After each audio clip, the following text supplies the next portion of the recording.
Welcome back to the Mackem in the Middle podcast. Another Sunderland game, this time at home. I was going to say away from home there. I thought it was away for a split second, but it wasn't. It was at home, a 1-1 draw, another point on the board, this time at home to Bristol City.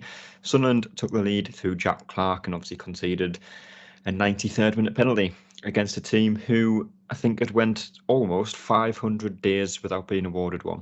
And I think it's 750 days since the one that they got before that. So in Sunderland typical fashion, it's always nice to end that bit of a run for Bristol City, but we'll get on to the game and what happened during it, and obviously look ahead a little bit to the next game, which is Rotherham on Tuesday. Quick turnaround once again, but first and foremost, Michael, 7 points from the last 3 games, 7 points from 9 possibly could have been attained. It's not a bad return, and that point against Bristol City is not one that should be overlooked, really. No, it's not. I can't remember the exact stat, but I'm pretty sure it's something like a dozen games now that they're unbeaten, and I think it's since Boxing Day. Now, anyone who's listening might want to correct me on that, but I think it's something along those lines. And not to mention, I think they beat Norwich last week, didn't they? Yeah, 1-0. One of the teams that, a club that's got players who are underperforming criminally, in my opinion. But nevertheless, that's a good win. So that shows you how difficult Bristol City are to play against. And I was saying on YouTube when I was doing an interview outside the ground afterwards that I kind of think of Bristol City a better version of Oxford, where in League One I hated playing Oxford because they're aggressive without being too physical, but they don't let you settle. And I think Bristol City fit that description quite well. And even though I didn't think Bristol were particularly great yesterday, I didn't feel like they let Sunderland settle. I felt like we were always on edge, and there was always. But put it this way, Bristol City, if you compare the Reading game just over a week ago to this game, it's night and day which team tried to come up and try and play, and the other team just basically stuck everyone behind the ball and took 30 hours to take a throw in. So, I think it's a difficult game, and I actually thought going into it we would get beat just because of the fact that it's the Championship. Well, A, it's the Championship. B, they're on a good run of form. C, we've had a lot of games recently. And D, because you're not going to win every game and you're going to drop points somewhere. And I just had a bad feeling about this game for a couple of weeks, actually. And bearing in mind, at the time of speaking and recording, we've had a game every 3-4 days this month. So, yeah, it was disappointing. I'm not going to lie. It was very annoying to have conceded that injury time penalty. But if you offered me that 7 points from Reading, QPR and Bristol City a week ago, I would have taken it. And I think I probably would have took a point for the Bristol City home game, which I know sounds negative, but it's literally just because of the way it happened that we're disappointed with. These are not a bad team, and they'll give other teams problems as the season draws to a close. Yeah, it will probably be a shorter one today, so we'll try and cover everything that we can. There's probably going to be a few things that we miss, but like I said, Kyle, it is a draw to point. It's a game that people are coming away from being disappointed that we haven't won, which again just shows where we've come from. The fact that, a team who haven't lost all year, been in the Championship for God knows how long, to get a point against them, and probably, I want to say, deserve the win. I think a draw was a fair result. There's still a sense of, I suppose, overachievement, I guess, that we are coming away from this, a bit of both, that we are coming away from a game like this disappointed not to have picked up another 3 points. Exactly. And I think, and we haven't leaked goals late. I mean, you think about the 2 ones that stand out, both at home. One was QPR, which was just ridiculous. And then, in this one, just a late, it's just an extremely late penalty. So it's not like this is becoming a habit, which is, I think that's what's reassuring, because I felt like that in League One at times where we were just always going to give up a goal at the end. So we've moved beyond that. And now it feels right to be frustrated with this versus like just being annoyed in League One when we do it. So I'm happy we're in the Championship regardless. I think, like you said, overachievement. I think I think Sunderland as a club will always hold their team to high expectations, but I can't come away too upset about this. Really, it was frustrating, but we move on, and Bristol needs a good team, and they played well. So yeah, it was just the way it happened just kind of sucked. But overall, I'm not too upset about it. So yeah, the game as a whole, Michael, was probably a case of just two teams cancelling each. That's hard word to say. Cancelling each other out, because they both play attacking football. They're both pretty solid at the back. They both just want to get on with the game. and the ball goes out of play. Both teams just want to get straight back in and start playing and pass. In them little triangles that both teams did. And especially for the first kind of 30 minutes, that was the case. Bristol City probably edged it, but like I say, both teams just kind of nullified each other. Yeah, it wasn't short on attacking intent, was it? And even what you just described, where both teams want to play football, and it just gets me thinking of how different times are. I think it's like you and Kyle have said it, that it says a lot how different things are now, when in League One, teams literally just came here, parked 20 buses in front of their goal, and then just hope we didn't break them down, and time wasted at every opportunity. Yes, I hate time wasting, as you can probably tell. But yeah, both teams had a goal. I didn't think it was particularly great on quality chances, but it wasn't through a lack of endeavour. I mean, there was the one chance, I think this was in the first 30 minutes, so I might be wrong here, but I'm pretty sure there was the one where, who's number 11 for Bristol City? I can't remember who he Mehmeti. is. Mehmeti. Oh, yeah, that's the guy from Wickham, isn't it? It is, yeah. Yeah, I thought so. Yeah, he weaved his way in and out around our players in the penalty box, and there was the save that he forced Patterson to save onto the post, which was pretty good. We created a chance, I think, in the first half in particular, where I think the ball comes down from the left-hand side, and I think Gelhardt, if he gets a decent connection on it, I think you said in the group chat we've got that he's not a finisher, and based off that, you can see why. But, the first 30 minutes, both teams definitely tried to have a go at each other. It was, as you said, both teams cancelling each other out. I had a better time of saying that than you did. Yeah, and that was pretty much the case for the entire first half, Kyle. Like I said, I think Bristol City probably edged it in the first half hour. Sunderland got back into it, better team kind of the last 15 minutes. And second half, probably very 50-50, but I think Sunderland probably edged that a little bit. But Sunderland did take the lead in the first half. And we'll not go into the whole conversation about, what he has done, what he hasn't done, because that will go on forever. But what you can say about him is Jack Clarke is in good form right now.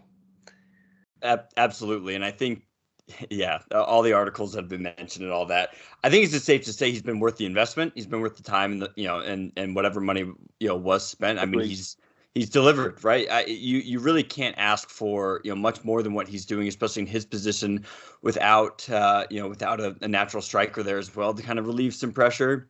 I love Jack Clarke. I mean, the play that he made and the build up from Joffrey too, because immediately right before that, and then that can be probably a whole nother conversation as well. Great build up play, but it's just finished, and it's just the types of goals that you see, on the training pitch, and you can tell that Clarke has that sort of work ethic, right? It's not just someone. Some people you can go out there and just throw him out and he'll score goals just by his natural ability. You can see the things that he's worked on. So credit to the coaches to identify, where he needs to get better, and he's just playing with a lot of confidence. Love it. And so, I am absolutely a Jack Clarke supporter through and through. So, So am I, Kyle. I'll join your club for that.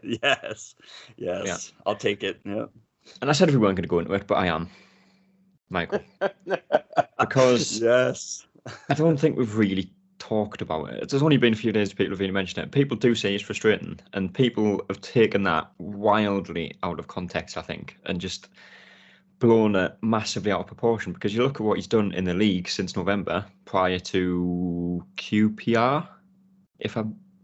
Was it the game? Yeah, wasn't it that he went something like 15 games in the Championship? Yeah, I think it was 3 months without a goal or assist, and when people say he's frustrating, that's not writing him off. It's not saying he's shit. It's not saying, he's not good enough. It's nothing like that. He's frustrating. And in a way, it's probably a compliment about him, because I think that's his 17th goal contribution this season, 13th in the league. I think he's got 7 goals, 6 assists in the league. And I think the frustration comes that he can do that. He can cut inside. He can shoot. He can take his man on, put a good ball in the box. We get a goal. But like I say, the frustration comes from the times that he doesn't do that, and he'll get the ball, he'll be one-on-one with the defender, and instead of either trying to take it down the byline and whip the ball in the box, or take it past his man and have a shot on goal, he does play the safe option a lot. There has been times he's done that. I think in League One in particular, he was very guilty of it, where he kept on trying, because he's naturally right-footed, I think, so it's one where he keeps on trying to cut in on his right foot when there's a good opportunity to cross with his left. I actually thought second half against Reading in particular, I thought he put in some very good deliveries in. Yeah. And obviously he scored twice at QPR. Scored the goal that got us a point basically yesterday. It's one of those where, for me, I agree that Jack Clarke is definitely a frustrating player at his worst. I think he's definitely one that his decision making needs to be better. But I think we do have to remember, if his decision making was spot on, if he wasn't frustrating, would he be playing for us in the Championship? Probably not. I was just gonna say that. Absolutely. Yeah, there you go. I'll pretend that I didn't steal that off Kyle. No, you're good. But I do get the point you're making, though, Josh. He definitely is a frustrating player at his worst of times. But I think, I mean, and obviously frustrating, you're right, isn't the same as writing someone off or saying, oh, they're effing shit. Because someone behind me yesterday, before he scored, was giving Clark quite a lot of pelters. And when he scored, I felt like turning around to him and go, oh, sorry, what was that, mate? Some of the criticism he's got has been warranted. I completely agree with that. I think the level of some of the criticism has been wildly unjustified, if I'm honest, and you've got to remember, Ahmad, because of the way we play, Ahmad drifts towards Robert's side because they've got the link-up play, and it means that Clark is pretty much left isolated on his own.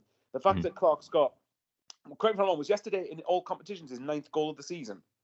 Something like that. I'm pretty sure he got like 6 goals in the Championship before yesterday, and obviously he scored 7 in the league and then both against Fulham. Yeah, I thought so.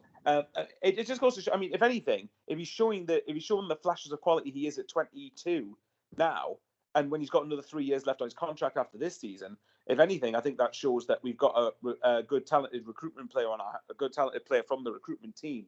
If I can get my words out, on our hands, and there is a player there. I think once his decision making improves better, I think you'll see Premier League clubs linked with him. I was a big defender of Jack Clark last summer when I think it was me and Daniel. So here you go. I'm mentioning him here. We had a big debate on Scott Twine versus Jack Clark, and I pointed out, Scott Twine has barely been fit, barely been available for most of the season, so it's not a fair comparison. But in particular with Clark, I said, no, there is a good player in there. You just need to stick with him. And not everyone rates him. Fair enough. But for me, I just don't get it. I think he is a good player, and I'm telling you now, he will get a Premier League move in the future. I'm confident of it. It's just a matter of ironing out the issues and getting better consistency. But I agree with you. At times, he is frustrating. Yeah. We'll get on to what happened, obviously, in the last couple of minutes in a second, Kyle. But games this season, substitutes have changed the game for the good from Tony Mowbray, and I think this is the one time where the subs didn't impact the game that Mowbray probably wanted them to, because if you look at some of the subs we've made, obviously Jack Clark was the one who got the goal.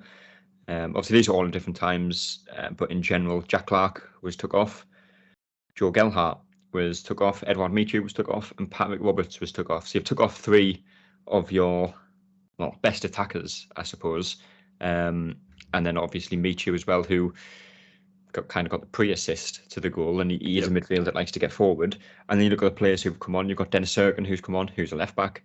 Ekwa, who I don't think people really know what he is at this stage, but he seemed to have been kind of chucked on up front, which didn't make too much sense. You've got O'Neill, who's been playing centre half for most of the season and pretty much most of his career here, and obviously Pritchard. So out of the 4 players that came off, all of which are probably what I would say are attacking players, they were replaced by 2 defensive players and Ekwa, who's a bit of an unknown at the moment. And that is when Bristol City kind of started to take advantage, because we were sitting back, we had no outball, we had no one to get us up the pitch. And, if you're going to sit back, sometimes it'll work, sometimes you'll hold on to the 3 points. But this time, Bristol City put the pressure on. We just couldn't counter it. I think the biggest difference that I've seen, because I think it's noted that we are better in the second half, and absolutely I think the subs impact the game positively for us. This 5 sub rule has been really interesting to watch. I love it, for one. And I think up until really Bristol, maybe there's a few other teams I'm probably forgetting, but the last couple of teams we've played, they didn't have anyone on the bench who's worth it, worth the damn, to be honest. There wasn't really anyone on QPR, Reading, or anything like that who came off the bench who really impacted the game, and that just shows their depth and recruitment, and that's a whole nother situation. Bristol City, I mean, the players they brought on, I thought all played very well. It was just kind of a like for like, but they contributed to the game, which I can't say the same for the last couple of teams we played. So I still think it was the right decision, really, in the end. But I agree. The Ekwa one was a little interesting, and you could tell as soon as we made the subs, and especially after our goal, we just kind of turned off for a little bit. And I don't know if it was just the flow or the momentum. It just felt like a game too that we were up by more, because I felt like we had more chances that probably should have been put away. And it kind of bit us in the end. I wouldn't say maybe it's a direct relation to our subs, because like I said, I think Bristol City subs were just as positive and really strong playmakers, to be honest. So it was tough, but when it works, and I guess when it doesn't, just to add to what Kyle said there, do you guys think it's because we've got to remember we played Millwall, Fulham, Reading, QPR, Bristol City all within the space of 2 weeks? Do you think that the lads are feeling a bit jaded and a bit more leggy when we've had a game every 3-4 days for a sustained period of time? That could probably be it as well. It definitely did look a little bit leggy, but but with those subs, I mean, I think we've done a good job rotating players and like Mishu the other day, right? And so it's tough to put too much on, their leggy. I think we've managed it as best as we can, but a lot of these players, this is their first season at this level. And we are really in those dog days where it's still pretty cold out. It's just it's just hard to kind of get up and get moving every single day. And it's a long season, and I understand what they make and blah blah blah. I'm not going to get into that, but I think it's only natural that we're seeing this, and that's why I'm just thankful that we have the 5 subs and that we have depth of players who want to get on the field and perform. And I just think it just didn't come out with us. But yeah, it might be a little bit leggy, but I think everyone's feeling a little bit leggy at this point of the season. Yeah, sorry, Cal. I think as well, the good thing about it is that we're in a good position in the league at the minute, so we can afford to have these issues, so to speak, if you call them issues. Yep. If we were down in a relegation battle with Wigan and Rotherham, for example, then there'd be a bit more, supporters would be a bit more on edge because we don't ever want to return to League One ever again. So the fact we've got nearly 50 points now, I think, it means we can. It just means there's less pressure on the boys. We've got to give Bristol City credit as well, because like you said, I think they definitely did deserve something out of the game. But it is what it is. We just need to get through the next week and just get through it unscathed. Yeah. 93rd minute, 91st minute, I think it was. Bristol City get a penalty, Michael. I think it was Naki. It wasn't Naki Wells that won it. It was Naki Wells that took it. Don't know who won it. Obviously, he goes down in the box. The referee points straight to the spot. Is it a penalty? I don't think there's too many. I think there's a good shout for penalty. I think there is a foul on Hume, foul by Hume, but prior to that, probably a foul on Hume. I agree. I think the challenge, if you're talking the challenge itself without anything else, without the context attached to it, for me, it's a penalty then, because I don't think there can be any complaints about that. But it shouldn't have been given as a penalty for me because Hume was fouled in the build-up to the run, which led to the foul that led to the penalty, if that makes sense. So for me, no. I think the penalty shouldn't have been awarded based on what came right like a nanosecond before it. But if you're talking just the incident itself for which the penalty was awarded for, then I don't have any complaints with it. But I mean, it's one of those things. Hume's been one of our best players, I would say, for the last 2 months. I think he's been really, really good. He's made the right back position his own. I think it might be just a case that he's played nearly every minute, hasn't he? I can't remember if he's been subbed off in the games where we've had to rotate players. I think it's mostly been attack-wise because the defence has pretty much stayed the same, apart from Elise and Sirkin interchanging. But yeah, the incident, it's the challenge itself. Yeah, I would say probably penalty. But for me, it shouldn't have been a penalty because we should have got the foul on Hume, a free kick for the foul on Hume directly leading up to it. Yeah. Like I said, Naki Wells took it, Kyle. Naki Wells scored it. And obviously, Patson made a save in the QPR game from the penalty spot at 1-0, obviously, which, like we said on that podcast, was probably one of the key moments in that game. He very nearly got a hand onto this one. Yep. And you can just tell he's playing with a lot of confidence. And, credit to Bristol City. There's a lot of clubs that just kind of annoy me with their socials or some of their fans, but it was actually pretty funny to see their reaction because, I mean, we were kind of in that same situation where we were like, man, it's been a long time since we've been awarded a penalty. I had no idea the struggle that Bristol City was going through with their penalty decision. So it was entertaining. I'll say I think they reacted well enough, and like I just. Are you referring? Sorry, Kyle. Are you referring to the gift that they said when it said penalty to Bristol City on Twitter? Yeah, that was funny. Their social teams were good, and their fans, and even in the stands, I think they were chanting something about it. So, anyways, like. It's just if that's going to be the manner and the context around us giving away a 91st minute penalty, then I'm for a draw at home against a good team in form.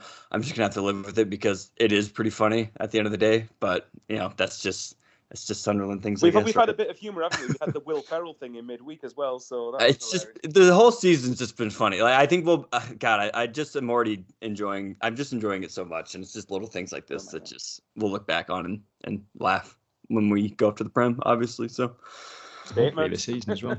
Right. But obviously did finish 1-1, and like I say, that point leaves us in the playoffs. We've got Rotherham up next, which we'll get onto in just a second. But instead of three of the best, we'll pick out the one standout player, starting with you, Michael.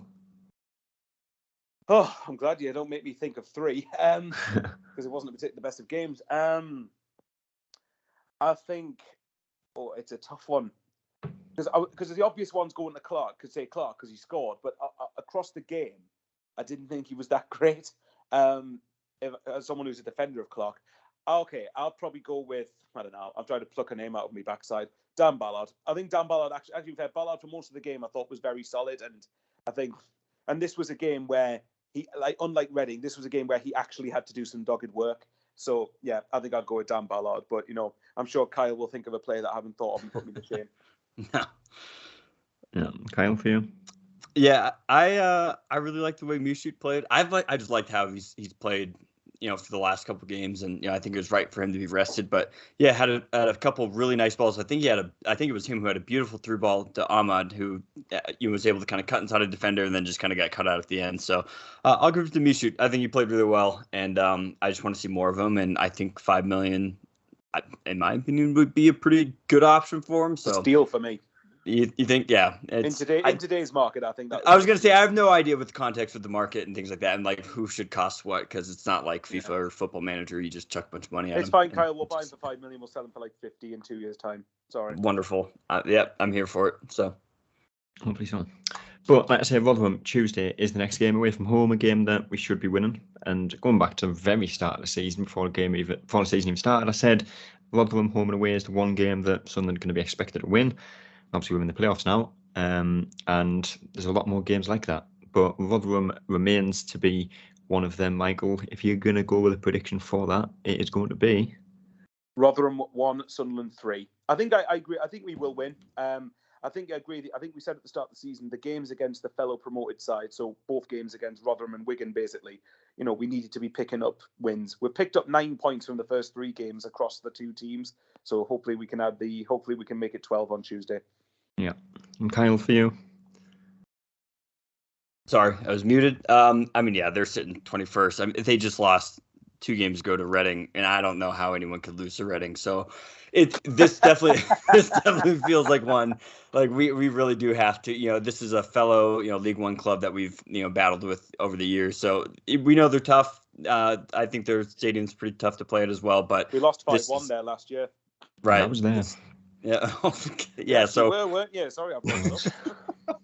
That's even better. So we have to. I mean, this is going to be like a burying the hatchet, so to speak, of just, it'll just feel good. Just like anytime we beat Wigan, obviously for a number of reasons, Michael. But Rotherham got to away. I will put it 2-0, and Mushut will get his first goal, and so will Joffe and Mushut. I was going to say Joffe could do with a goal, couldn't he? Yes. Oh, please, yes.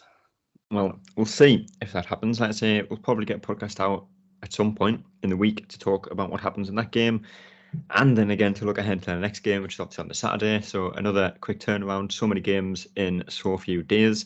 Nice early kickoff for that one on Saturday against Coventry, which is going to be a nice long drive. But like I say, something will be out about that Rotherham game in due course. But until then, we will see you there. That's all, folks.